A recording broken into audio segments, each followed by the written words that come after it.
స్క్రీనింగ్కి. Okay. HPV టీకా ఎవరికి అవసరం? అసలు ఏ ఏ ఏజ్ గ్రూప్ వాళ్ళు వేసుకోవచ్చు అది? సో హెచ్పివి టీకా ఎందుకు అవసరం అనేది మనకు ఆల్రెడీ ఇంతసేపు డిస్కస్ చేసిన దాంట్లోనే ఆన్సర్ వచ్చేసింది. లైక్ సర్వైకల్ క్యాన్సర్ అనేది 90% హెచ్పివి వైరస్ వల్ల వస్తుంది. ఓకే. సో ఆ ఇన్ఫెక్షన్ని ప్రివెంట్ చేయడానికి మనం వ్యాక్సినేషన్ వేసుకోవాలి. ఓకే. సో వ్యాక్సినేషన్ ఎప్పుడు వేసుకోవాలి? మనకి ఇన్ఫెక్షన్ రాకముందు. ఇన్ఫెక్షన్ ఎలా వస్తుంది? సెక్షువల్ కాంటాక్ట్ వల్ల. సో పిల్లలు సెక్షువల్ కాంటాక్ట్ ఎప్పుడు స్టార్ట్ చేయొచ్చు?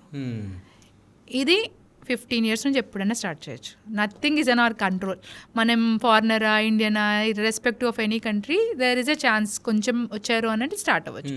సో మనం అందుకనే మన టార్గెట్ గ్రూప్ ఏంటి అంటే వాళ్ళ సెక్షువల్ డెబ్యూట్ అవ్వకముందు వాళ్ళల్లో ఈ వైరస్ వస్తే ఫైట్ చేయడానికి మనం ఇమ్యూనిటీ బిల్డ్ చేయాలి.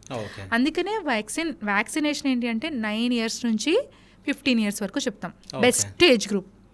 వీళ్ళలో ఇమ్యూనిటీ కూడా చాలా బాగుంటుంది.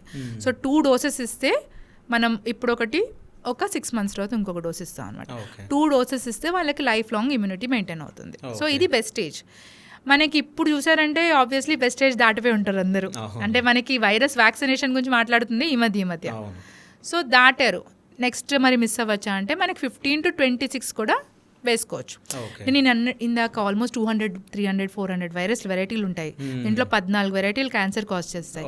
ఈ 14 వెరైటీల్లో మనది ఏది ఇన్ఫెక్ట్ అయింది, మనకి ఏది ఇన్ఫెక్ట్ అవ్వలేదు అనేది మనం గెస్ చేసి చెప్పలేము. 14 వైరస్లు ఏంటి మ్యామ్?